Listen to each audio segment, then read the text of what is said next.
தென்னாப்பிரிக்காவில் நடைபெறும் பொது மற்றும் சிறப்பு பவர் லிப்டிங் போட்டியில் இந்தியா சார்பில் பங்கேற்க புதுச்சேரி மாற்றுத்திறனாளி வீரர் விஷால் தேர்வு செய்யப்பட்டுள்ளார்.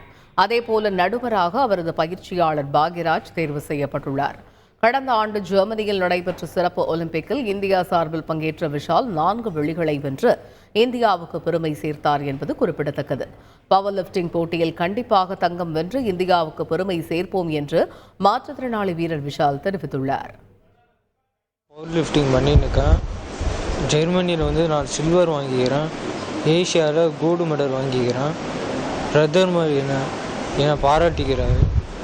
இப்போ காமன்வெல்த்தில் செலெக்ஷன் வாங்கிக்கிறேன். கண்டிப்பாக கோல்டு மெடல் பண்ணுவேன். ஜிம்முக்கு புதுமைக்கு பெருமை சேர்க்கும். தொடர்ந்து 4 வருஷம் நேஷ்னல் லெவலில் strong man of India special சைல்டில் வாங்கியிருக்கிறாரு. இப்போ வேர்ல்டு லெவலில் இப்போதைக்கு இவர் தான் நம்பர் 1ல் இருக்கிறாரு. ஏன்னா அந்த அளவுக்கு பர்ஃபார்மன்ஸ் நல்லா இருக்குது. இவரை நம்ம பிரதமர் மங்கி பாத்தில் பாண்டிச்சேரி தான் ஃபஸ்ட்டு டைமு ஒரு ஸ்போர்ட்ஸ் பிளேயரை பாராட்டுறாரு. இவர் நம்ம கிடைச்சது எங்கள் ஜிம்முக்கும் பெருமை. மேலும் மேலும் பல இதில் இவர் கண்டிப்பாக மெடல் பண்ணுவார். அடுத்த மாதம் நடக்க இருக்கிற காமன்வெல்த் சாம்பியன்ஷிப் போட்டியில் இவர் இந்தியா மூலியமாக ரெப்ரசன்ட் பண்ணி செலக்ட் ஆகியிருக்கிறாரு. இந்த வாட்டி இவர் கண்டிப்பாக தங்கம் வெல்றது இல்லாமல் இவர் ஸ்ட்ராங் மேன் ஆஃப் காமன்வெல்த் இந்த பட்டத்தை ஸ்பெஷலில் கண்டிப்பாக இவர் வாங்குவார்னு எங்களுக்கு 80% இல்லாமல் 100% எங்களுக்கு ஒரு பெரிய நம்பிக்கை இருக்குது.